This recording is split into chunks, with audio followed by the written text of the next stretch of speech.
بسم اللہ الرحمن الرحیم۔ تفسیر ابن کثیر میں یہ روایت نقل کی ہے۔ حضرت انس رضی اللہ فرماتے ہیں کہ ہم لوگ رسول اللہ صلی اللہ علیہ وسلم کے پاس بیٹھے ہوئے تھے۔ آپ صلی اللہ علیہ وسلم نے ارشاد فرمایا، دیکھو ابھی ایک جنتی شخص آنے والا ہے۔ تھوڑی دیر میں ایک انصاری صحابی اپنے بائیں ہاتھ میں جوتیاں لیے ہوئے تازہ وضو کر کے آ رہے تھے۔ داڑھی پر سے پانی ٹپک رہا تھا۔ دوسرے دن بھی ایسا ہوا، تیسرے دن بھی ایسا ہوا۔ حضرت عبداللہ بن عمر بن عاص رضی اللہ فرماتے ہیں کہ یہ بزرگ وہاں سے اٹھ کر چلے تو میں بھی ان کے پیچھے ہو لیا اور ان انصاری سے کہنے لگا کہ حضرت، مجھ میں اور میرے والد میں کچھ تکرار ہو گئی، جس پر میں قسم کھا بیٹھا کہ 3 دن تک اپنے گھر نہ جاؤں گا۔ اگر آپ مہربانی فرما کر مجھے اجازت دیں تو میں 3 دن آپ کے یہاں گزاروں۔ انہوں نے کہا، بہت اچھا۔ چنانچہ حضرت عبداللہ بن عمر بن عاص نے یہ 3 راتیں ان کے گھر میں ان کے ساتھ گزاری۔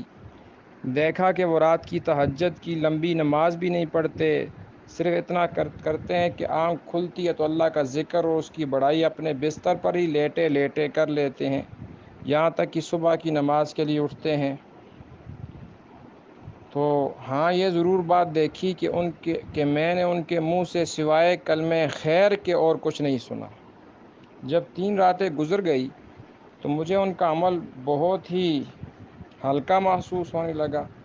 میں نے ان سے کہا کہ حضرت، دراصل نہ تو میرے اور میرے والد کے درمیان کوئی ایسی بات ہوئی کہ ناراضگی کے باعث میں گھر چھوڑ کر آیا، بلکہ اصل واقعہ یہ ہے کہ 3 مرتبہ حضرت صلی اللہ علیہ وسلم نے فرمایا، ابھی جنتی شخص آتا ہے اور آپ ہی آئے تو میں آپ کی خدمت میں کچھ دن رہ کر یہ دیکھنا چاہتا تھا کہ آپ کون سا خاص عمل کرتے ہیں کہ حضور نے آپ کو جنتی فرمایا۔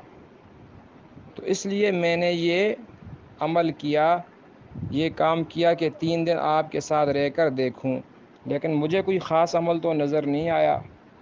تو وہ فرمانے لگے کہ بھائی، میرے پاس تو کوئی عمل نہیں، اتنی بات ہے کہ میرے دل میں کبھی کسی مسلمان سے دھوکہ بازی، حسد، بغض کا ارادہ بھی نہیں ہوا، میں کبھی کسی مسلمان کا بدخواہ نہیں ہوا، یعنی میرے دل میں ہر مسلمان کی خیرخواہی ہوتی ہے۔ حضرت عبداللہ بن عمر بن عاص رضی اللہ عنہ فرمایا، بس اب معلوم ہو گیا، اسی عمل نے آپ کو اس درجے تک پہنچایا، اور یہی وہ چیز ہے کہ حضور صلی اللہ علیہ وسلم نے آپ کو جنتی فرمایا۔ یہ بڑی صفت ہے، ہم ہر مسلمان کی خیرخواہی کریں، اللہ ہمیں اس پر عمل کی توفیق نصیب فرمائے۔